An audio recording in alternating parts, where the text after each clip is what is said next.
नमस्कार, India voice में स्वागत है आपका। मैं हूं आपके साथ प्रियंका मिश्रा। अगर आप देश की राजधानी दिल्ली में रहते हैं तो सावधान हो जाइए, वरना आपकी जान पर बन आ सकती है।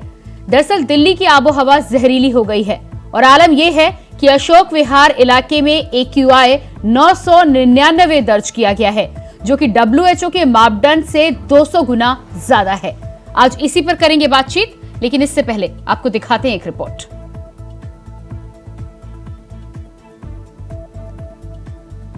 सावधान सावधान सावधान, दिल्ली में रहते हैं तो हो जाइए सावधान, वरना लापरवाही आपकी जान पर बन सकती है। दरअसल दिल्ली की आबोहवा अब कोबरा के जहर से भी ज्यादा खतरनाक बन गई है। राष्ट्रीय राजधानी दिल्ली और आसपास के कई इलाकों में हवा की गुणवत्ता रविवार की सुबह गंभीर श्रेणी में बनी रही। यहाँ शहर में घना जहरीला धुआं छाया रहा, जिससे दृश्यता काफी कम हो गई। केंद्रीय प्रदूषण नियंत्रण बोर्ड के मुताबिक दिल्ली में इस हफ्ते लगातार चौथे दिन AQI गंभीर श्रेणी में दर्ज किया गया, जिससे दिल्ली और NCR के इलाकों में रहने वाले दमा और सांस के मरीजों की टेंशन बढ़ गई है। वहीं लोगों को आंखों में जलन, सांस लेने में दिक्कत, गले में खराश की समस्या महसूस हो रही है। दिवाली से पहले ही दिल्ली में प्रदूषण बेहद खतरनाक स्तर पर पहुंच गया है। हालात ये है कि दिल्ली के अशोक विहार इलाके में रात करीब 1 बजे AQI 999 दर्ज किया गया। बाकी इलाकों में भी प्रदूषण से हालात बदतर हो रहे हैं। लोधी रोड की बात करें या फिर एम्स की, इंडिया गेट हो या फिर कुतुब मीनार एरिया, इसके अलावा लाल किला का इलाका ही क्यों न हो, हर जगह जहर बन चुकी दिल्ली की आबोहवा ने लोगों की मुश्किलें बढ़ा दी है, जिससे लोगों को काफी परेशानियों का सामना करना पड़ रहा है। पोल्यूशन की स्थिति ये है कि गले में तो लगी रहा कि सबको खराब है और आंखों में लगातार जलन हो रही है, पूरे दिन में जलन हो रही है। तो लग रहा है कि हाँ भी अंदर कुछ लंग्स के अंदर भी इसका इन्फेक्शन हो रहा है, क्योंकि बहुत लोग बीमार हो रहे हैं। इससे महसूस हो रहा है जैसे आप तो काफी टाइम से आ रहे हैं। 4-5 दिन से ज्यादा हो गया, बहुत ज्यादा हो रहा है सबको, और यहाँ पार्क में घुसते ही जो है वो आंखों में दर्द होना शुरू हो जाता है। पोल्यूशन की स्थिति बहुत खराब है, सांस लेना भी बड़ा मुश्किल हो रहा है। और लोधी गार्डन में जहाँ पे बहुत सारे लोग, लेडीज, बच्चे, जवान सब होते थे, तो उसकी वजह से बहुत कम, मेरे ख्याल 10% लोग भी लोधी गार्डन में आ पा रहे हैं। बिल्कुल सांस लेना भी बड़ा मुश्किल है। हम लोग इस उम्र में अपनी एक आदत है, वो सुबह का नियम है, हम आ जाते हैं, परंतु पोल्यूशन की बहुत खराब स्थिति है। ये मेरी प्रैक्टिकल सोच है। हम लोधी गार्डन पीछे 20 साल से आ रहे हैं, इस साल सबसे ज्यादा पोल्यूशन है। वहीं नोएडा की बात करें तो नोएडा में प्रदूषण पर नकेल कसने के लिए प्रशासन ने भी कमर कस ली है। नोएडा प्राधिकरण की तरफ से इस दिशा में कठोर कदम उठाए जा रहे हैं। वायु प्रदूषण पर नोएडा प्राधिकरण के CEO लोकेश एम ने बताया कि पिछले 15 दिनों से हमने सड़कों से धूल कण साफ करने के निर्देश दिए हैं। एयर गन और वाटर स्प्रिंकलर लगातार चल रहे हैं। निर्माण कार्यों को भी रोक दिया गया है। निर्माण कार्य में निकले मलबे को ढक दिया गया है। ग्रैब के नियमों का पालन किया जा रहा है। जहां जहां नियमों के उल्लंघन हुए हैं, वहां अभी तक 48 लाख के चालान काटे गए हैं। पिछले 15 दिन से जो रोड में जितने भी डस्ट और सिल्ट है, इसको स्वीपिंग के लिए हम लोगों ने बहुत मेगा रैली शुरू कर दिया। तो मेन आर्टीरियल रोड, सब आर्टीरियल रोड और जितने भी रोड से हम लोगों ने टाइम शेड्यूल भी फिक्स कर दिया, और हमारे जितने भी सीनियर मैनेजर्स हैं उनको भी हम लोगों ने एक टाइम चार्ट दे दिया कि ये सारा चीज़ क्लीन होना चाहिए। और हमारा अथॉरिटी में जितने भी हमारा एयर गन्स है और वाटर स्प्रिंकलर्स है वो भी लगातार चल रहे हैं। सेकेंडली जो भी कंस्ट्रक्शन एक्टिविटीज चल रहे हैं उनको भी हम लोगों ने नोटिस दे दिया, और कंस्ट्रक्शन एक्टिविटी हम लोगों ने रोक दिया। और कंस्ट्रक्शन जहाँ चल रहे हैं उनका जो भी मटेरियल्स पड़ा हुआ है रोड में, सारा उसको हम लोगों ने कवर कर दिया। और इसी तरह जितने भी जो ग्रैब का जो रूल्स है वो वायलेशन ना हो, सारा रूल्स एंड रेगुलेशंस हम लोग फॉलो कर रहे हैं। और जहाँ जहाँ वायलेशंस मिला है अभी तक 48 लाख का हम लोगों ने चालान काटा है और स्ट्रिक्ट एक्शन ले रहे हैं। एक तरफ जहां लोगों को जहर बन चुकी हवा से बचाने की कोशिश की जा रही है, तो वहीं दूसरी तरफ इसको लेकर जू में भी पेड़ों पर पानी का छिड़काव किया जा रहा है ताकि जानवरों को भी इस जहरीली हवा से बचाया जा सके। हालांकि जून में अधिक पेड़ पौधे होने के कारण वहां के हालात दूसरे जगहों के मुकाबले बेहतर बने हुए हैं। To prevent that is one of the steps we take usually, and continuous watering and using of such jet sprays. So these are some of the steps we take to reduce the haze inside. However, as you know, the zoo has very good greenery. So when the greenery is there, so that oxygen influx is already quite good inside. So it doesn't impact much. The case of pollution impact is much where there is less of oxygen. Right. When it gets trapped and you are not able to breathe out. So that is not the case inside the बहरहाल अब देखने वाली बात ये होगी कि आखिर जहर बन चुकी दिल्ली की आबो हवा से लोगों को कब तक मुक्ति मिलती है। देखना ये भी होगा कि क्या दिल्ली की सरकार इस मामले में कोई ठोस कदम उठाती है या फिर राजनेता राजनीति ही करते रह जाएंगे। Bureau report, India voice.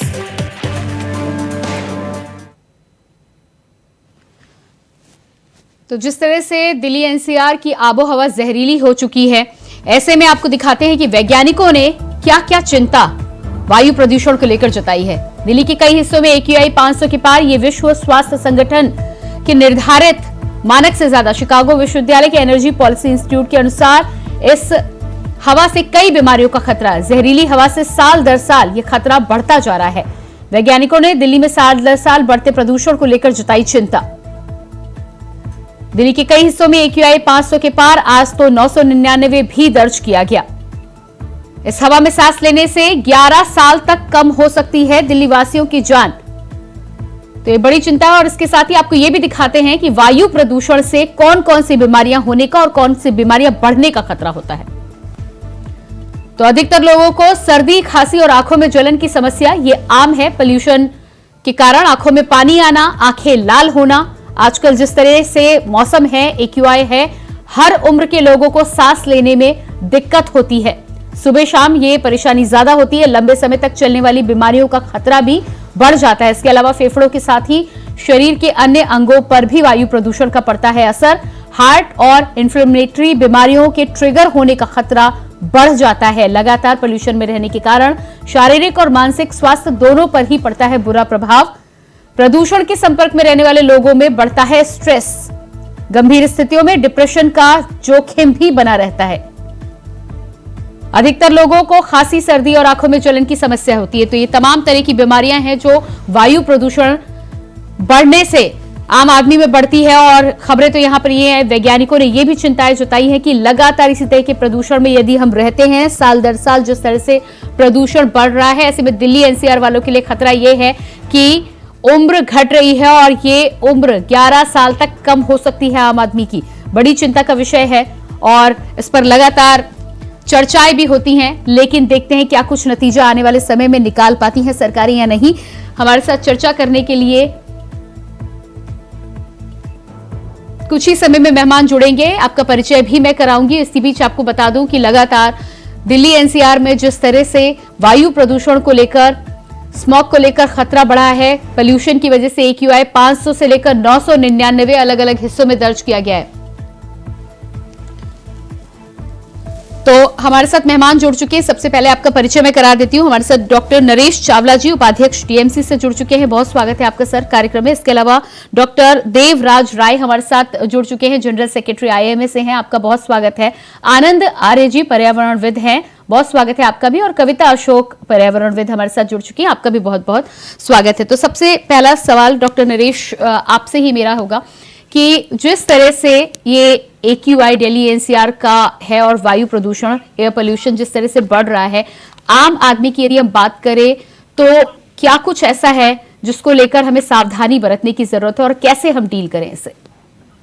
देखिए, ये तो एक एनुअल अफेयर बन गया है और इसका बहुत, आज से 2 दिन पहले भी आरटीवी चैनल पे हमने बोला था, इट इज क्वाइट अनफॉर्चुनेट। आम आदमी भुगतने के अलावा कुछ नहीं कर सकता।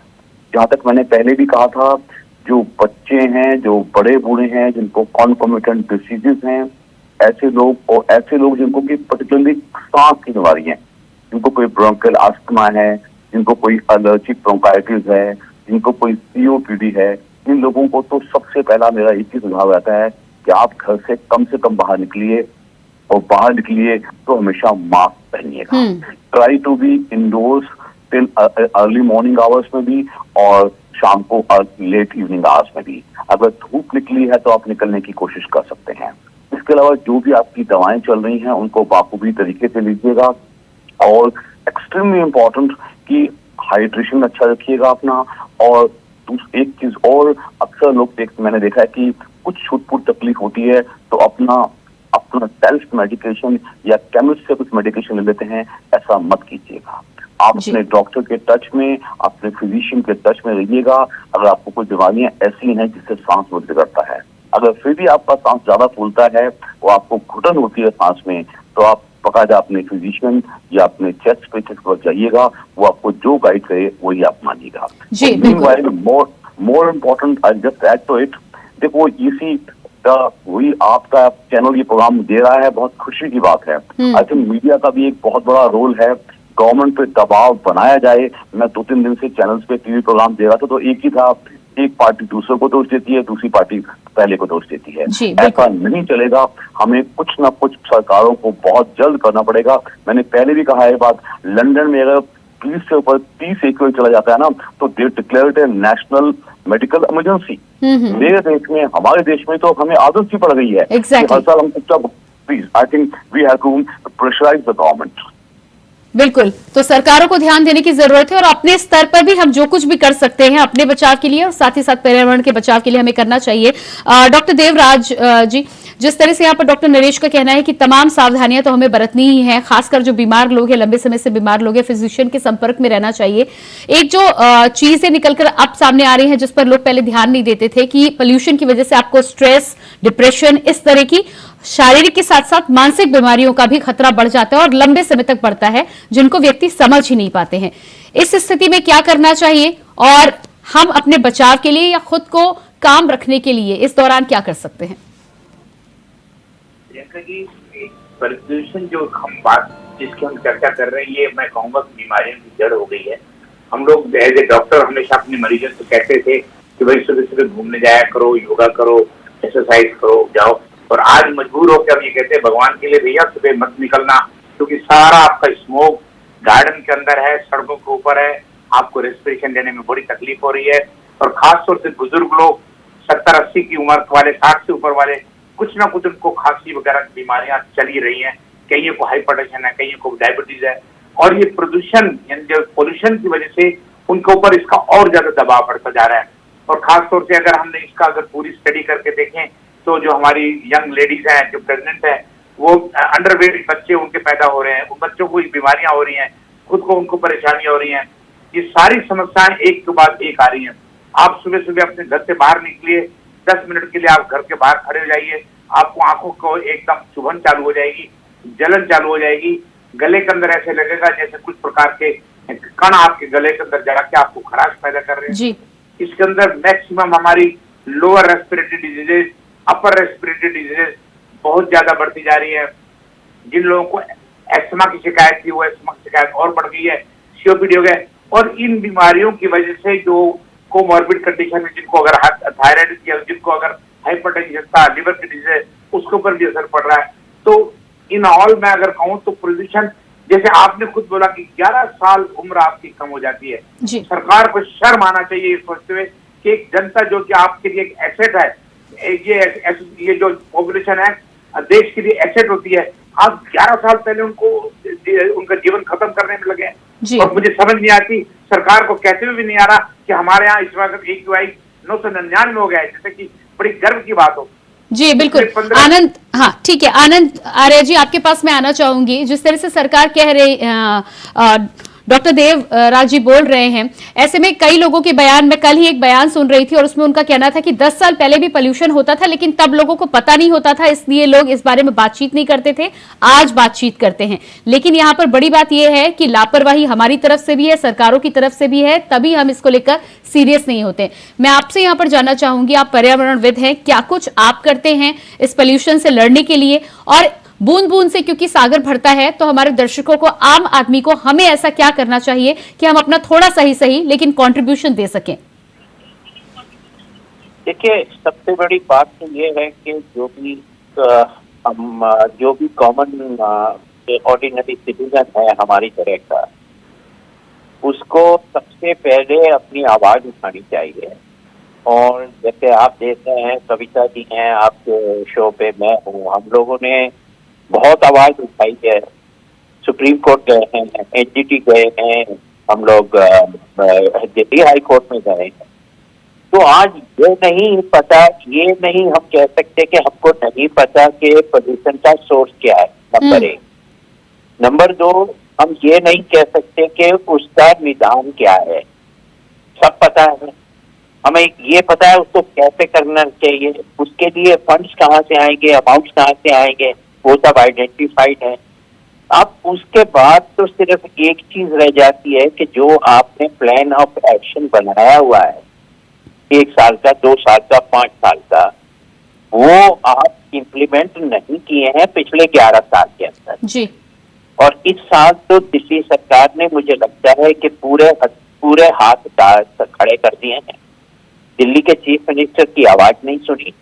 उनके एनवायरनमेंट मिनिस्टर ने कहा कि भाई अब तो ये पब्लिक तो करना चाहिए, जो कुछ वो कर सकते हैं। जी बिल्कुल, उनका कहना है कि नक्शे पर दिल्ली तो एक पॉइंट डॉट के तौर पर दिखाई देती है, तो ये तो बाकी राज्यों की जिम्मेदारी है। नहीं, ये तो ठीक है, वो तो अपनी तरफ से कहेंगे ही, पर जरा 4 चीजें हैं जो कि दिल्ली सरकार कर सकती है और जो 200% उनके कंट्रोल में है। जैसे दिल्ली में यमुना को साफ करना, वो 100% दिल्ली जल बोर्ड की और दिल्ली गवर्नमेंट की जिम्मेदारी है। नालों के अंदर गंद नहीं पड़े, ये दिल्ली प्रदूषण कंट्रोल कमेटी की है, वो भी दिल्ली सरकार के अंदर है। दिल्ली के अंदर अगर जो सुप्रीम कोर्ट की का जो ऑर्डर है कि 11,000 बसें होनी चाहिए, वो 100% दिल्ली गवर्नमेंट के हाथ में है। अब अगर दिल्ली के अंदर जो रोड हैं, जो सुप्रीम कोर्ट का ऑर्डर था CAQM के बनने से पहले, कि जो रोड्स हैं जहाँ पे मैकेनिकल स्वीपिंग होनी चाहिए वो होनी चाहिए, जहाँ पे मैकेनिकल स्वीपिंग नहीं हो सकती वहाँ पे पानी का छिड़काव होना चाहिए। और इनमें से कोई काम नहीं हुआ। अगर आप देखें अखबार 2 दिन पहले का उठा के, आई थिंक शुक्रवार की बात है, उसके अंदर दिल्ली हाई कोर्ट ने एक एक्सप्रेशन यूज किया है, dereliction of duty on part of bureaucracy. अब डेरेलिक्शन एक इतना स्ट्रॉन्ग वर्ड यूज किया है, तो कहीं उनको भी मालूम है।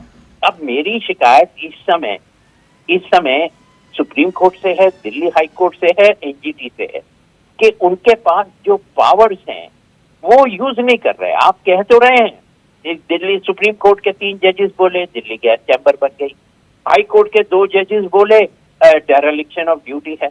अरे भाई, अगर आपको पता है कि ये डेरेलिक्शन ऑफ ड्यूटी है, this is also contempt of court, क्योंकि वो ऑर्डर लिखित में है। और अगर जिसने, और ये भी रिस्पॉन्सिबिलिटी आइडेंटिफाइड है, और अगर ये काम नहीं हुआ है तो आई थिंक दिल्ली की हवा साफ हो जाएगी। अगर इनमें से 2, 4, 5 लोगों को आप तिहाड़ की हवा खिला देंगे तो। जी बिल्कुल। कविता जी, आपके पास आना चाहूंगी। देखिए, सुप्रीम कोर्ट के पास एक आर्टिकल 142 के अंदर इतनी पावर्स हैं कि वो कोई भी ऑर्डर दे सकते हैं और उसका इम्प्लीमेंटेशन करवा, यानी कि सोल्यूशन से ज्यादा मंशा नहीं है काम करने की। मंशा यदि हो, नियत यदि हो, तो जरूर कुछ हो सकता है। GRAP 1, GRAP 2, GRAP 3, GRAP 4 have no meaning अगर आप 12 महीने काम नहीं करते। अगर आप 12 महीने काम करते हैं और दिल्ली का प्रदूषण लेवल जो है आप 100 के नीचे रखते हैं, तो पराली जले चाहे जो भी कुछ हो, हम इस स्टेज पर कभी नहीं आएंगे। ठीक है कविता जी, ठीक है। आनंद जी, आनंद मैं आपके पास आऊंगी। कविता जी आपके पास आना चाहूंगी। आनंद जी ने तो तमाम सोल्यूशन देने का भी काम किया है, लेकिन यहाँ पर बड़ा सवाल तो यही है कि जब सरकारों की मंशा होगी, नियत होगी, तभी तो काम होगा। आपको क्या लगता है कि जिस तरह से हाथ खड़े कर दिए जाते हैं और अन्य राज्यों पर बात मढ़ दी जाती है, मुझे लगता है हर राज्य को अपनी तरफ से ध्यान देना चाहिए और इसके लिए अब कुछ करना हाई टाइम हो गया है। अगर अब भी नहीं किया गया तो शायद हम बहुत नुकसान उठाएंगे। देखिए, बड़ी शर्मिंदगी महसूस होती है कि 10-10 साल से, जैसे डॉक्टर आर्या ने कहा कि हम लोग आवाज उठा रहे हैं, कभी एनजीटी में कुछ अर्जी जा रही है, कभी कोर्ट में जा रही है, जो लोग दिल से काम कर रहे हैं उनका भी सारा जो काम पे पानी फिर जाता है, क्योंकि पूरे साल अगर हम काम करें और फिर भी पोल्यूशन के टाइम पे कोई असर नहीं दिख रहा है उस आवाज का और उस मेहनत का, तो वो बेकार है। दूसरी आपने बात कही सरकार, मैं सोचती हूँ सरकार की जिम्मेदारी तो 100% बनती है, सिटीजन की तो बनती है, नागरिकों की तरफ से मैं कह रही हूँ कि हाँ हम लोगों में भी कुछ ढील है, क्योंकि हम ना तो पूरी तरह से सरकार की बात मानते हैं ना सहयोग देते हैं।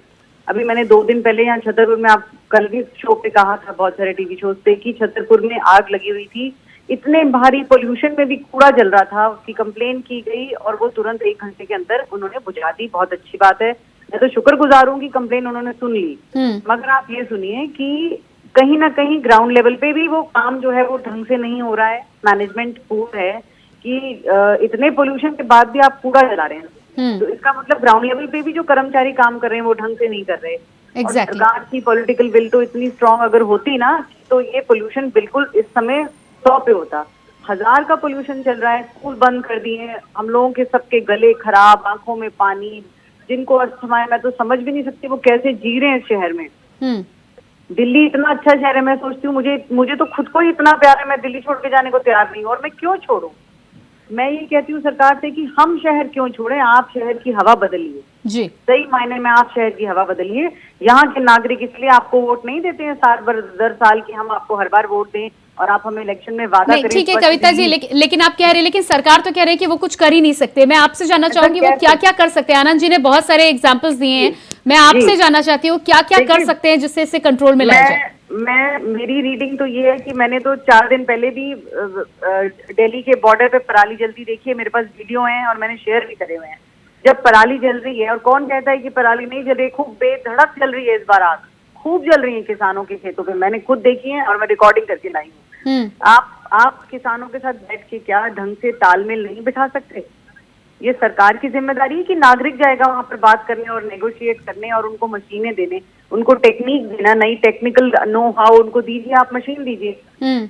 मुझे नहीं पता वहाँ क्या फेलियर है और क्यों फेलियर है, मगर दुख की बात यह कि उसका जो मिसमैनेजमेंट है, जो तालमेल नहीं बैठ रहा है, उसका भुगतान कौन कर रहा है? हमारे छोटे बच्चे, हमारे बड़े बूढ़े, हम लोग खुद भी सेहत से मंद हो जाते हैं इस समय पर, काम नहीं करा जाता। आप देखो ऑफिस बंद तो हो जाए, कंस्ट्रक्शन बंद है, फिर आप कहोगे ट्रक बंद है तो महंगाई बढ़ेगी, सब्जियां फल एकदम स्काई रॉकेट जाएगा।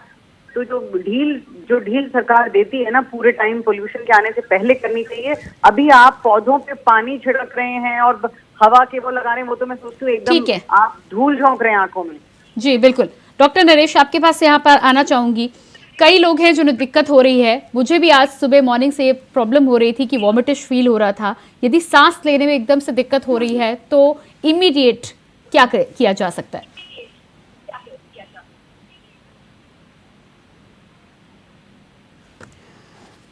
मैं डॉक्टर देव के पास आना चाहूंगी। डॉक्टर देव आपके पास आऊंगी। जो सवाल मैं नरेश जी से लेना चाह रही थी वही मैं आपके पास आकर दोहराऊंगी कि बहुत लोगों को ये दिक्कत आ रही है। यदि इस तरह की कोई दिक्कत आती तो इमीडिएट इफेक्ट में क्या कुछ किया जा सकता है फिजिशियन के पास जाने से पहले? भाई सबसे पहले तो आप जिस जगह पर आप खड़े हैं अपने आप चारों तरफ देखिए कि वहाँ पर अगर पोल्यूशन की मात्रा बहुत ज्यादा है तो उस जगह से हट जाइए। घर के अंदर भी है तो कम से कम कमरे आप खिड़कियां वगैरह बंद कर लीजिए। अगर आपने अपने घर के अंदर एयर प्यूरिफायर लगा रखा है तो बहुत अच्छी बात है। अपने आप को हाइड्रेट करते रहिए, पानी पीते रहिए, जिससे भी आपको बहुत रिलीफ मिलेगा। लेकिन जबरदस्ती की बाहर निकल के लंबी लंबी सांसें लेने का कोई फायदा नहीं है इस वक्त।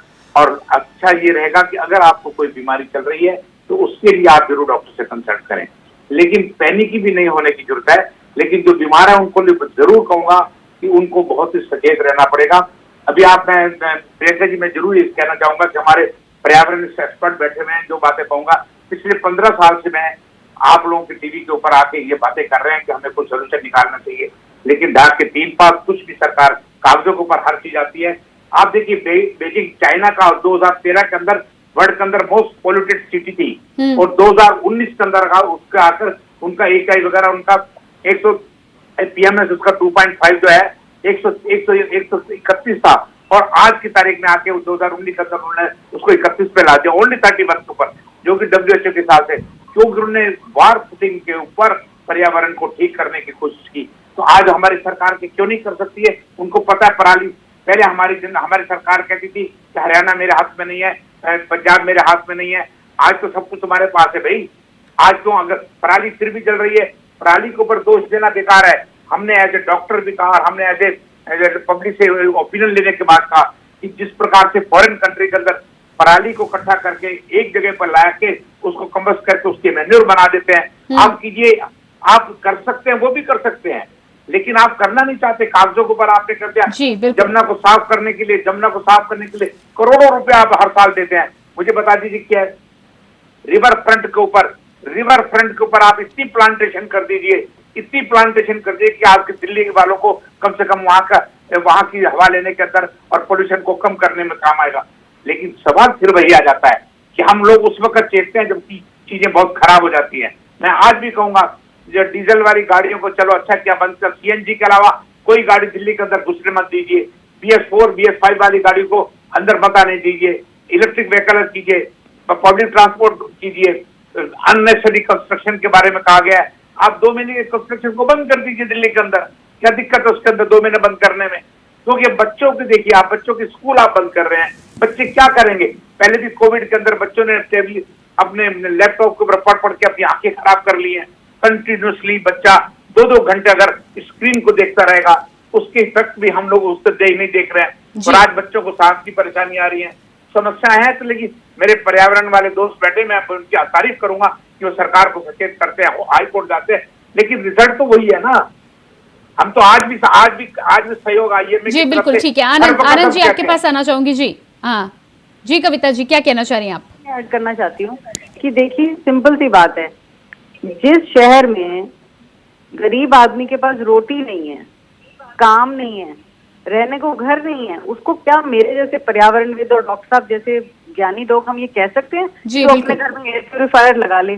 तो मुझे लगता है कि ये तो बहुत ही कमाल की बात है कि मतलब ये सजेशन भी हमें टीवी पर देना ही नहीं चाहिए कि देखिए ना कितनी पॉवर्टी है शहर में, अफोर्ड ही नहीं कर सकते। तो air purifier is not the solution तो गवर्नमेंट निकालेगी, सरकार को निकालना है। हाँ एग्जैक्टली जी बिल्कुल। आनंद जी के पास मैं आना चाहूंगी। आनंद जी, कविता जी भी जिस तरह कह रहे हैं, डॉक्टर देव भी कह रहे हैं, सोल्यूशन बहुत सारे हो सकते हैं, लेकिन सोल्यूशन बड़े स्तर पर करने की जरूरत है। पहले फैक्ट्रीज और उसके साथ ही साथ जो नदियां हैं इन पर ध्यान देना होगा, पराली पर ध्यान देना होगा, क्योंकि रोजमर्रा की काम करने वाले इंसान को तो ना इससे फर्क पड़ता है और उससे जरूरत भी नहीं। यदि सांस लेने में दिक्कत भी होगी तभी उसे शाम की रोटी कमानी पड़ेगी।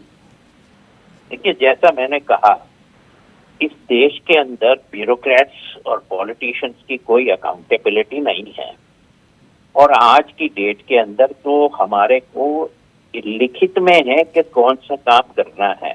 अब सवाल यह है कि जो नहीं करेगा तो उसका निदान तो एक ही है, वो है पनिशमेंट। और जैसा मैंने कहा, 2-4 आदमियों को पकड़ के उनको आप तिहाड़ जेल की हवा खिला दीजिए। मैं कह रहा हूँ अगले साल आपकी इस सिचुएशन के बहुत। लेकिन आनंद जी, उसमें भी सवाल यही हो जाता है कि उसके लिए भी तो नियत और मंशा होनी चाहिए ना। इतनी मंशा किसके पास है? करप्शन से ही अगर लड़ लिया जाए तो काफी हद तक काम हो सकता है। नहीं, देखिए आप बात सुनिए। देखिए, जो ब्यूरोक्रेट्स है वो डेरेलिक्शन ऑफ ड्यूटी के अंदर आ गए, पॉलिटिशियंस हैं वो उनके अंदर पॉलिटिकल विल नहीं है। अब इसका निदान क्या है? निदान यही है कि सुप्रीम कोर्ट 1, 2, 3, 4 जो आदमी है, डजंट मैटर कि वो चीफ सेक्रेटरी हैं या एनवायरनमेंट सेक्रेटरी हैं, IAS हैं, IPS हैं, क्या हैं, मतलब उन लोगों को जब तक की सजा नहीं मिलेगी तब तक वो कुछ करेंगे नहीं। और आज मैं एक टीवी चैनल पे देख रहा था कि वहां पे तो ऑफिशियल्स को बुला के बाकायदा गांव वालों ने उनसे पराली जलवाई है। मतलब अब ये बताइए ना कि अब इसके बाद ये अकाउंटेबिलिटी, हम तो देखिए, मैंने तो बहुत साल प्राइवेट सेक्टर के अंदर काम किया है। अब जिसने काम नहीं किया उसकी एनुअल रिपोर्ट खराब हुई और 1, 2, 3 करने के बाद एक सिचुएशन आ जाती है जब आप उसको सजा देते हैं कि भाई थैंक यू वेरी मच, आप अपने घर जाइए, क्योंकि इसके अलावा मैं कुछ नहीं कर सकता। पर ये जो ब्यूरोक्रेट्स बैठे हुए हैं ना, हमारे जो बाबू हैं, उनको कोई फर्क नहीं पड़ता, क्योंकि वो तो अपने एयर कंडीशन कमरे में बैठे हुए हैं, घरों में लगे हुए हैं, गाड़ियों में लगे हुए हैं, फील्ड के अंदर वो जाते नहीं हैं। तो जब तक कि सुप्रीम को, अब तो बॉल जो है वो सुप्रीम कोर्ट के पाले में है, और अगर सुप्रीम कोर्ट नहीं करती तो फिर आई थिंक अगली साल या अगली बार जब आप ये इस तरह का प्रोग्राम करें तो प्रोग्राम ना करें, यहाँ पे एक यज्ञ करें जिससे इंद्र देवता और वायु देवता प्रसन्न हो जाए और वो अपना काम इस समय करते हैं, जो कि इस समय उनको करने की जरूरत नहीं है, पर उन्हें करना होगा। क्योंकि आप जैसे कह रहे हैं कि 7 दिन बाद क्या होगा, पवन पुत्र के हवा चलेगी, वो हवा चलाएंगे, थोड़ी सी बारिश आएगी, तब जाके थोड़ा सा ना हम लोगों को रिलीफ मिलेगा। तो मैं तो I am a very strong votary of accountability and punishment. ठीक है मैं डॉक्टर। तो ये जो वर्ड है डेरेलिक्शन, आप विश्वास नहीं करेंगी कि मैं 2 कोर्ट्स के अंदर मैं ये बोल चुका हूँ, ये वर्ड मैं यूज कर चुका हूँ। पर वही है कि अगर जुडिशरी में भी दम नहीं है, पॉलिटिशियंस कुछ करते नहीं है, बाबू लोग मजे कर रहे हैं, तो फिर तो राम भरोसा है। जी बिल्कुल आनंद जी, ये जो और ये ऊपरी लेयर की जो हम बात कर रहे हैं, चाहे ये 2 महीने का काम नहीं है। किसी गरीब आदमी की नौकरी, जो डेली वेज वर्कर है, हम उसको पिनलाइज नहीं कर सकते, जैसे कविता जी ने भी कहा। और मैं तो ये कहूँगा 12 महीने लगातार, और इस समय सुप्रीम कोर्ट पे एक कंसर्न्ड सिटीजन कमेटी बनानी चाहिए, जिसके आगे जितने भी ये बाबू लोग हैं, जो इंचार्ज हैं इंडिविजुअल काम के, वो उसके आगे पेश हो और हर महीने रिपोर्ट दें। और वो रिपोर्ट 12 महीने हर पहली तारीख को, हर दूसरी तारीख को, कोई भी एक डेट फिक्स कर बिल्कुल आनंद जी, जिसके अंदर वो अखबार के अंदर पब्लिश हो। सुझाव तो बहुत अच्छा है, मुझे पूरी उम्मीद है यदि सुन रहे हो और इस पर किसी कभी जुड़ेंगे और कोशिश करने की कोशिश की जाए कम से कम, क्योंकि ऐसा नहीं है कि आप लोगों की रिपोर्ट जब आगे जाती हैं तो सुझाव नहीं है, लेकिन सुझाव पर अमल करने की मंशा भी तो होनी चाहिए। बार बार यही कहना पड़ रहा है मुझे। डॉक्टर नरेश, आपके पास में आऊंगी। जिस तरह से हम लगातार यहाँ पर बात कर रहे हैं, लेकिन बीमारियों को लेकर भी चर्चा कर लेते हैं, क्योंकि हमारे तमाम दर्शक जो हैं इस समय जो तमाम तरह की बीमारियों से परेशान है, खासतौर से दिल्ली एनसीआर के आजकल की आबो हवा के चक्कर में।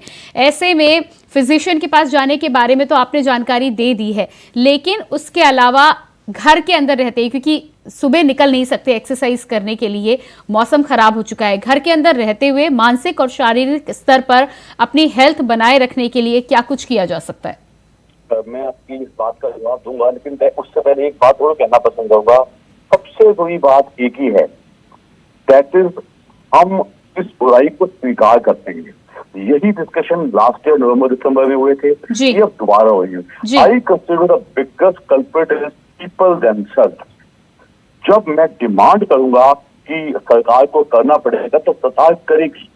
जब अगली बार काउंसिलर के लिए आपसे कोई वोट मांगने आता है किसी पार्टी का, जब कोई एमएलए के लिए वोट मांगने आता है, जब कोई एमपी के लिए वोट मांगने आता है, तब ये आवाज होनी चाहिए। मैं अनंत साहब से पूरी तरह सहमत हूँ।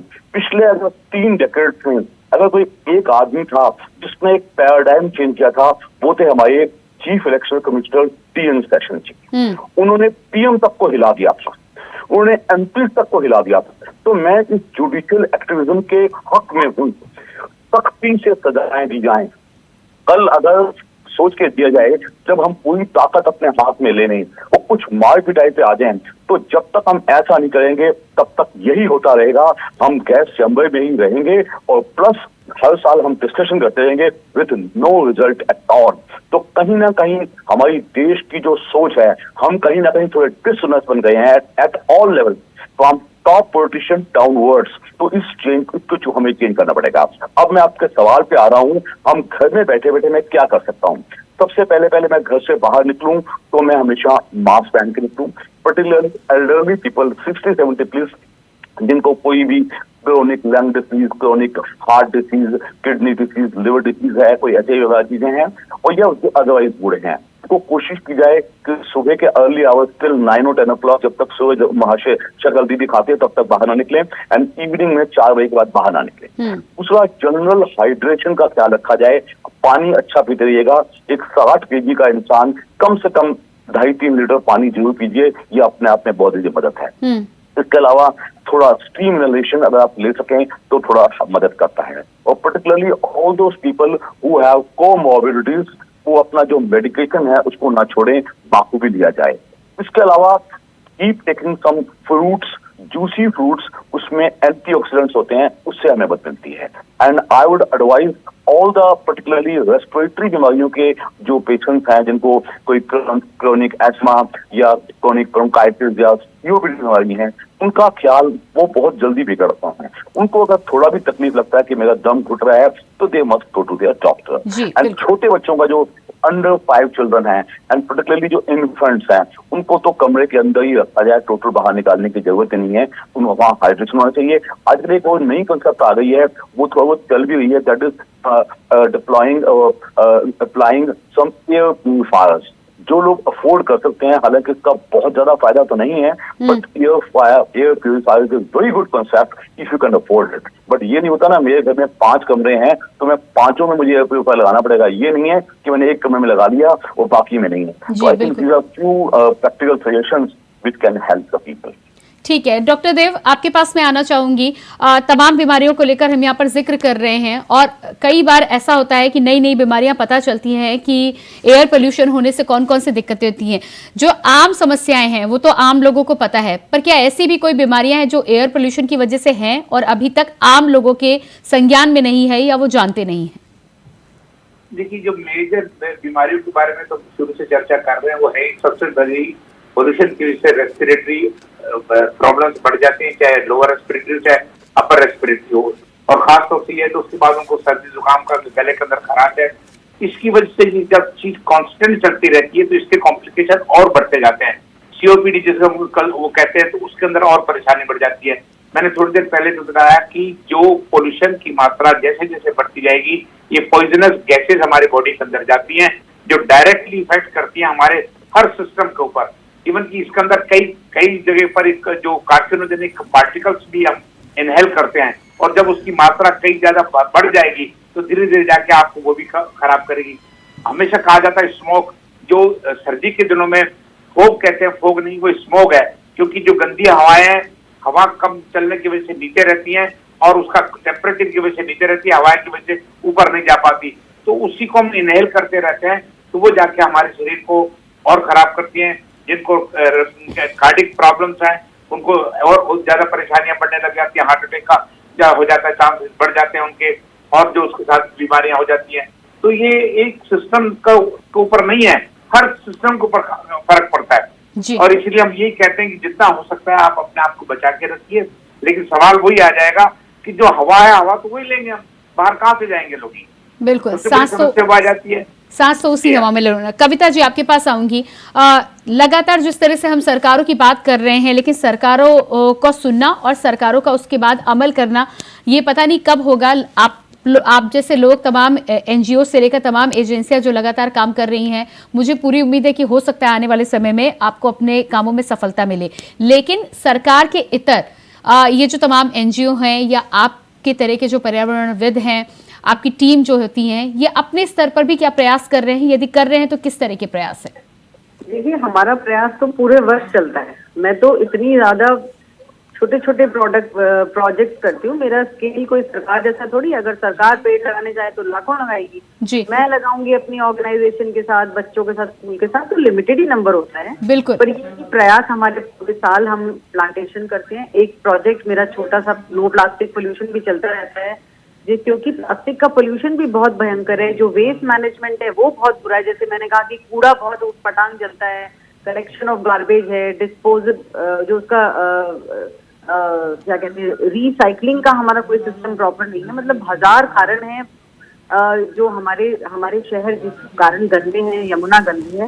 मतलब क्योंकि अभी हम एयर पोल्यूशन की बात कर रहे हैं, तो मैं समझती हूँ कि जिस हिसाब से हम लोग हेल्थ कैंप लगाते हैं पोल्यूशन से पहले और बाद में, और पीएफटी टेस्ट करते हैं, डॉक्टर आप समझते हैं जमीन आसमान का अंतर आता है उसमें, लोगों की हेल्थ में पता चल जाता है कि ये जो लोग, ये जनता जो है, ये दिल्ली की जनता है, इनकी लंग्स का हालत देखिए। मैं डॉक्टर तो नहीं हूँ, मगर इतना तो मैं इतना काम करके जब समझ गई हूँ कि भाई क्या लेवल है कि लोगों को सांस नहीं आ रहा है।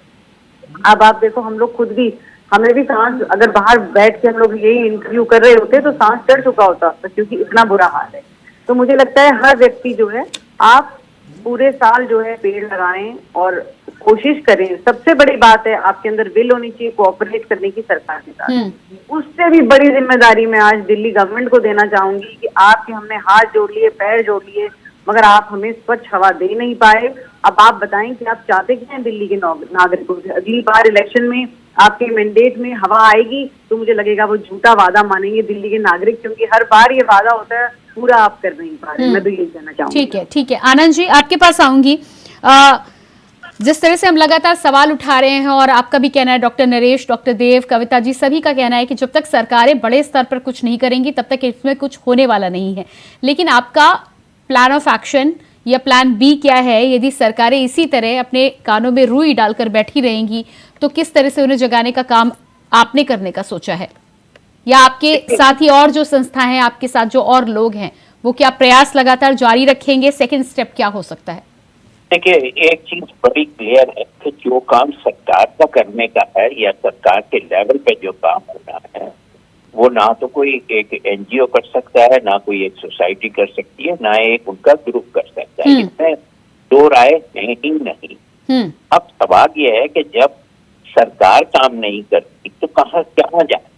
तो एक ही रास्ता खुला, वो है जुडिशरी जी है। वो अब मुझे तो लगता है कि जितने केसेस हम जुडिशरी के सामने डाल चुके हैं, उसके आगे अब भी अगर सुप्रीम कोर्ट के 3 जजेस ये कहते हैं कि दिल्ली गैस चैम्बर बनी है, दिल्ली हाई कोर्ट के 2 जजेस ये कह रहे हैं कि डेरेलिक्शन ऑफ ड्यूटी है। अरे भाई, तो जब कॉन्स्टिट्यूशन ने आपको ये पावर दी है कि आप करिए, सजा दीजिए ना आपकी। अगर सरकार ने काम नहीं किया तो मैं कहाँ जाता हूँ? सुप्रीम कोर्ट के पास जाता हूँ, हाई कोर्ट के पास जाता हूँ, वो डायरेक्शन देते हैं। और अगर वो डायरेक्शन फॉलो नहीं हो रही है तो it's a clear case of contempt of court. अब इसके अलावा हम क्या कर सकते हैं? तो आखिरी रास्ता आपके पास कोर्ट का बचा? कोर्ट का है। अच्छा, मैं एक चीज और आपको बता दूं, 2-3 चीज, let me make 2-3 points. Number 1 कि जितनी कंट्री के अंदर वेटलैंड्स हैं वो है 7,57,000।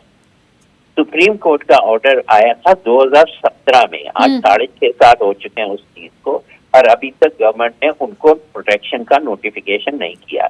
और वेटलैंड्स जो हैं वो एनवायरनमेंट को प्रोटेक्ट करने में उनका बहुत बड़ा योगदान है, क्योंकि ये एक तरह के कार्बन सिंक हैं। ठीक, तो अगर हम नहीं कर रहे, अब ये चीज तो सुप्रीम कोर्ट के सामने है। इस हफ्ते भी, पिछले महीने भी मैंने यही पॉइंट एनजीटी में भी रेज किया है। वहां खुद बोला हूँ जाके, लॉयर के थ्रू तो बोले, उसके अलावा मैं खुद बोला हूँ वहां पे जाके। और अगर अब इसी तरह जैसे दिल्ली की जो मेजर प्रॉब्लम है पोल्यूशन की, और जिसकी वजह से घातक हो जाता है वो पोल्यूशन, वो है यमुना का इतना गंदा होना। और अभी आप देखिए, आज से 12-13 दिन बाद जब छठ आएगी तो आप देखिएगा वहां पे दिल्ली में आज भी जहाज बन रहा है यमुना।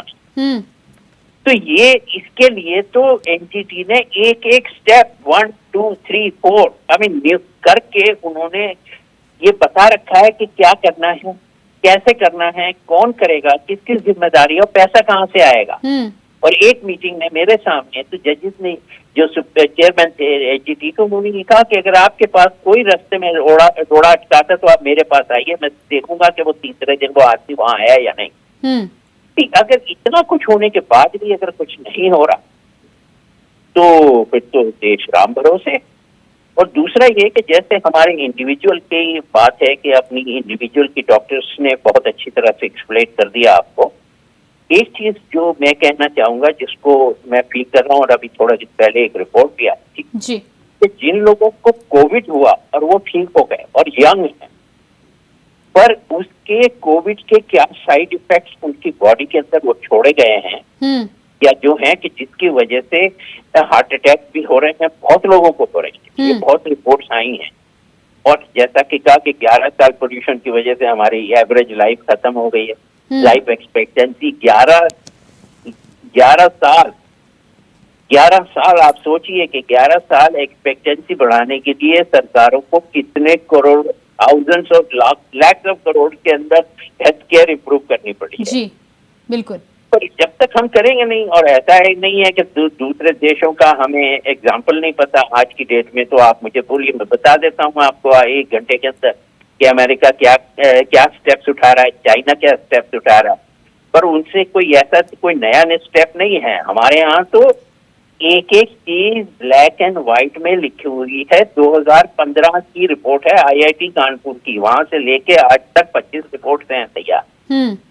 और अगर हम करेंगे नहीं तो फिर अब मेरे हिसाब से तो मुझे और कुछ नजर नहीं आता। दूसरा जी, ये है कि बिल्कुल। भाई आप जैसा कि एक सजेशन आया था कि भाई जो भी वोट मांगने आएगा तो उससे कहिएगा कि अगर आप दिल्ली को साफ करने का नहीं बनाते तो हम आपको वोट नहीं देंगे। पर उससे क्या फर्क पड़ता है, वो वोट तो इस बेसिस पे पड़ते ही नहीं है। बिल्कुल वोट पड़ने का तो दूसरा ही तरीका है। बिल्कुल।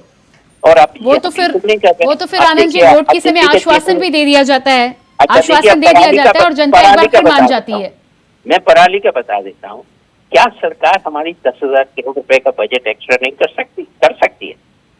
क्यों? और इसको पराली को सबसे पहले तो आप कहिए कि जो भी आदमी मेरे पास पैडी MSP पे बेचने आएगा उसको एक पैडी के साथ साथ इतना पराली लेके आना है मेरे पास, और उसके लिए भी मैं पैसे दूंगा। और अगर वही पैसा सरकार किसान को देने को तैयार है तो किसान फटाफट आके कहेगा कि जी हाँ लीजिए सर, ये पराली लीजिए मेरे से। नंबर 2, पराली जो प्रॉब्लम है वो है अमीर किसान की, क्योंकि वो कंबाइन हार्वेस्टर यूज करता है और वहां पे इतनी ज्यादा पराली का जो हिस्सा जो पूरा 2-2.5 फीट का स्टॉक होता है उसमें से पैडी ऊपर से 6 इंच की काट लेता है, बाकी की वहीं छोड़ देता है। अब यहाँ पे सरकार एक सिंपल सा लॉ बना सकती है कि कोई भी कंबाइंड हार्वेस्टर तब तक नहीं चलाया जाएगा देश के अंदर जब तक कि आप। ठीक है आनंद जी आपके पास मैं आऊंगी। कविता जी के पास जाना चाहूंगी। कविता जी, आनंद जी जिस तरह से सजेशन दे रहे हैं कि पराली को लेकर एक्स्ट्रा बजट जरूर लाया जा सकता है, उन्होंने कुछ उदाहरण भी दिया है, मैं आपसे यहाँ पर डिस्कस करना चाहूंगी। यदि इस बजट की बात करें तो क्या सरकार के ऊपर कितना वहन बढ़ेगा, क्योंकि तमाम तरह की सुविधाओं की और चुनाव के समय पे तमाम तरह की रेवड़ियां बांटने का काम तो तमाम सरकारें करती हैं, तो यहाँ पर यदि हम इसको डिस्कस करना चाहें तो सरकार के ऊपर कितना अतिरिक्त बोझ इससे पड़ेगा? मुझे तो किसी भी तरह से लगता नहीं है कि बजट में सरकार के पास एनवायरनमेंट के लिए, मतलब दिल्ली गवर्नमेंट के पास पैसा नहीं है कि वो एयर पोल्यूशन पे काम कर सके। मुझे तो यहाँ काम करता हुआ नहीं दिख रहा है, पैसे की कमी मुझे कहीं से लग नहीं रही है। देखिए ना, जैसे यमुना की भी सफाई में इतना करोड़ों रुपए का बजट है, मगर क्या सफाई हो रही है? तो अगर आप ये समझते हैं, अगर हम ये समझते हैं कि हम उनको सपोर्ट करिएगी और 300 करोड़ आप दे के देख लो, मैं तो कहती हूँ फिर भी अगर पोल्यूशन आपको अगले साल ना मिले तो बताइएगा। बिल्कुल। तो पोल्यूशन के साथ ही जो एक समस्या जो जुड़ी है, करप्शन की लगातार बातें तो होती है, लेकिन करप्शन दूर करने के लिए तो क्या कहा जाए? अगर पैसे की कमी है तो बहुत अच्छी बात है, पैसा देके काम करिए तो सही, मगर मुझे लगता नहीं कि पैसा लेके भी काम होगा। इसलिए मैं कहती हूँ ये बहाना ना हो कि हमारे पास बजट में उतना हमारे पास एनवायरनमेंट के लिए और दिल्ली की हवा के लिए पैसा नहीं है। आपको जब वोट दिया है, मेरी सिंपल बात है, तो आपको काम करना है। ठीक है डॉक्टर, लाइफ स्पैन कम हो रही है। बिल्कुल। डॉक्टर नरेश जी आपके पास में आना चाहूंगी। कविता जी और आनंद जी का जो कहना है, तमाम तरह के सजेशन यहाँ पर दिए गए हैं। उनका कहना है कि कोई ज्यादा एक्स्ट्रा बोझ भी सरकारों पर नहीं पड़ना है, और फिर जब बोझ पड़ने की बात होती है तो तमाम तरह की ऐसी सुविधाएं जनता को देने की बात की जाती है। तो सांस को लेकर, उनके जीवन को लेकर 11 साल जीवन कम हो रहा है, उसके लिए तो सरकार सोच ही सकती है। लेकिन मैं आपसे यहाँ पर जानना चाहूंगी, एक आम आदमी के नाते वोट की बात तो हम कर रहे हैं, लेकिन कैसे हम इस बात को और स्ट्रांग तरीके से कर सकते हैं कि सरकार को मजबूर होना पड़े, क्योंकि इसमें एजुकेटेड लोगों की भी जरूरत पड़ेगी, इसमें इंटेलेक्चुअल्स की भी जरूरत पड़ेगी। आम आदमी जो सड़कों पर गुजर बसर करता है वो तो सबसे आखिर में वोट डालने जाता है। देखिए, मैं स्पष्ट कहूंगा कि कभी भी पीपल्स पावर को अंडरमाइन नहीं करना चाहिए। I disagree, peoples power will remain peoples power. लेकिन आप सोच के देखिए, जब कोई वोट मांगने आता है तो आप मैं सच्चाई करता हूँ, लोगों को एयर पोल्यूशन तो याद ही नहीं होता। We are not even, most people are not even aware कि एयर भी पोल्यूशन नाम की चीज होती है। अब तो थोड़ा तब हो गया। आई क्लियरली रिमेम्बर, आज से 10 साल पहले दिवाली वाले दिन इतने पटाखे छूटते थे, शायद AQI हजारों में जाता होगा, but no one bothered. I appreciate the role of media, ये लोगों को जागरूक कर रहा है, ये और ज्यादा करने की जरूरत है। But the peoples themselves have to be assertive. We are at times not very assertive at all. जब मुझे नेक्स्ट टाइम तो वोट मांगने आते हैं तो नमस्ते जी कह के ठीक है हो गया। We don't even say it. So there comes a role of media, and not only the visual media, print media also, उसको सस्टेन मैनर में बताया जाए, भाई ये एयर पोल्यूशन नाम की चीज है। अभी तो आपने नॉइज पोल्यूशन नहीं सुना, there's noise pollution also. आप न्यूयॉर्क में हॉन्किंग नहीं कर सकते, you can't honk on your horn, but Delhi में आप किसी सड़क पे जाके देखिएगा, एयर पोल्यूशन तो जो है सो है, noise pollution is killing us. तो इसके अलावा आप अगर इस पे आ जाइएगा, हमारी किस किस्म का खाना हम खाते हैं, हम पेस्टिसाइड वाला गेहूं खाते हैं, हम गंदा पानी पीते हैं, हम किस चीज की बात करें। तो कहीं ना कहीं मेरे समाज को, हमारे समाज को बदलने की जरूरत है। उसके लिए पहले नागरिक जागरूक होगा, वो दबाव डालेगा। वो तो एक ये ऐसी चीज है जिससे हम कुछ भी कर सकते हैं, लेकिन somehow we as people and citizens of India हम इस किस्म के चीज के लिए आदी हो गए हैं। हर साल वही कहानी है, the same story. So I would like to remind each and every citizen of India, आप अपने राइट का असर्ट कीजिएगा और बकायदा सरकारें दबाव बढ़ेगी। आप क्या समझती हैं, एमसीडी की सरकारें 5 साल बदल जाती हैं, लेकिन हाल देखिएगा सड़कों पे गार्बेज वहीं का वहीं रहता है, वही गंदी सड़कें, ना कूड़ा उठता है ना उठता है। सो किसकी चीज की बात की जाए, आप कहेंगे कि आप why am I changing? So all these things are connected. Our politicians are not delivering. They are corrupt. They are short-sighted. उनको जनता की चिंता ही नहीं है। Our bureaucrats are आनंद साहब बिल्कुल ठीक कह रहे थे, इसी रूम में बैठे हैं, इसी गाड़ियां मिलती हुई हैं, पर्क्स मिलते हैं, प्रिविलेज मिलते हैं, आम जनता कोई को पूछता ही नहीं है। तो कहीं ना कहीं हमें असर्टिव होना पड़ेगा, not only for one day, for days and months and weeks and together. एक बार एक आदमी ने कहा, मैं कहा भाई ये तुम्हारी सड़कें, न्यूयॉर्क की सड़कें इतनी अच्छी क्यों होती हैं? कहते हैं सर डॉक्टर चावला, ये इसलिए अच्छी होती हैं कि कल कोई उस पर अगर कोई किसकी कार खराब हो जाएगी तो मिलियंस ऑफ डॉलर्स की डिमांड करेगा वहां की कॉर्पोरेशन से कि आपकी गंदी सड़क की वजह से मेरी कार टायर डैमेज हो गए हैं। मेरे देश में ही नहीं होता, हमारे दिन तो I think there are millions of pending cases. Even जो अच्छे केस हैं उनको पहले पकड़ लेते हैं जो पॉलिटिशियंस के हैं, बाकी को पूछता ही कोई नहीं है। जी तो बिल्कुल नरेश, आप बिल्कुल ठीक कह रहे हैं। हमारी तो 11 साल उम्र भी कम हो जाए तो भी हम किसी से कोई डिमांड नहीं कर सकते। डॉक्टर देव, आपके पास आऊंगी। जिस तरह से नरेश जी का कहना है कि हर किसी को रिस्पॉन्सिबल होने के लिए की जरूरत है, लेकिन उसमें हर किसी में हर कोई आता है, अपने स्तर पर हर किसी को प्रयास करने की और एक बार जागने की जरूरत है। यहाँ पर पटाखों की भी बात कर रहे थे डॉक्टर नरेश। दिवाली में पटाखे हानिकारक हैं, उसका इस्तेमाल नहीं करना चाहिए, वो अलग बात है, लेकिन उस पर ध्यान देने की जरूरत है। लेकिन उसके साथ ही जो तमाम फैक्ट्रियां जो साल भर चलती हैं, 365 दिन चलती हैं, और उनको लेकर जो उनके मानक हैं और उसके बाद अनदेखी होती है सीधे सीधे करप्शन के कारण, उनको लेकर क्या किया जा सकता है? दिवाली पर आप बात कीजिए, दिवाली पर लोग जागरूक होते हैं, पटाखे ना जलाने की बात करते हैं, वो ठीक है, लेकिन 365 दिनों के लिए क्या? देखिए, बात आपने बिल्कुल ठीक कही और ये समस्या एक आदमी से तो कभी सुधरने वाली नहीं है। जहाँ सवाल एक जनता जनार्दन का कि वो बेचारी अपने इस पर्यावरण के लिए क्या कर सकती है। ज्यादा से ज्यादा अपने आसपास के घर के आसपास जो है गार्बेज को ठीक कर देगी और कर देगी, प्लांटेशन लगा देगी। लेकिन ये इच्छा शक्ति हमारी सरकार के पास है, पॉलिटिशियन के पास है, ब्यूरोक्रेट्स के पास है, लेकिन उनके पास हमारी कोई किसी की अप्रोच नहीं है। अगर वो सफर करता है तो कॉमन मैन करता है। 365 दिन वो फैक्ट्रियां भी आज भी चल रही हैं जो डीजल के ऊपर चल रही है, सरकार ने उनकी तरफ क्यों नहीं ध्यान दिया?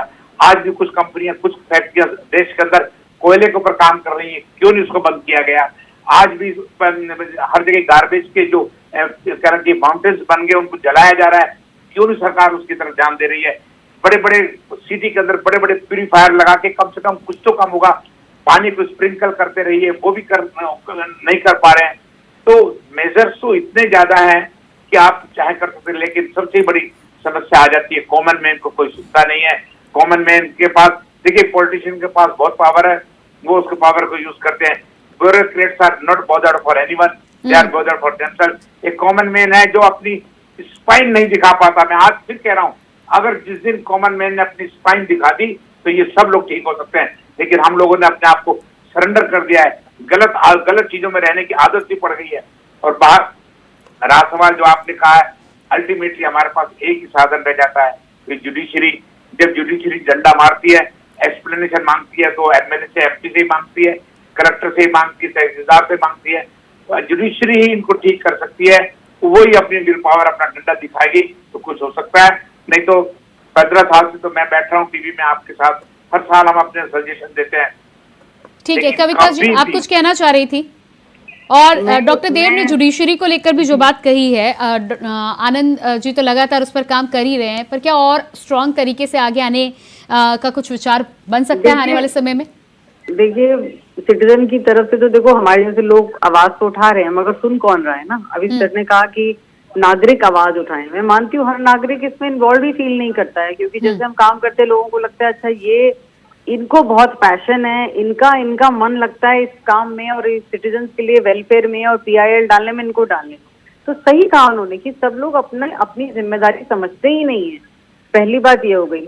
दूसरी बात ये कि मुझे लगता है कि जो ये नवंबर, दिसंबर, जनवरी में जो इतनी ज्यादा जो ये स्मॉग है और पोल्यूशन है, वायु का प्रदूषण है, ये केवल व्हीकुलर पोल्यूशन नहीं है। जैसे हम कहते हैं ना कि गाड़ी ऑड इवन कर दो तो सॉल्व हो जाए, वो कहाँ होगा, वो 2-4% होता है टोटल का।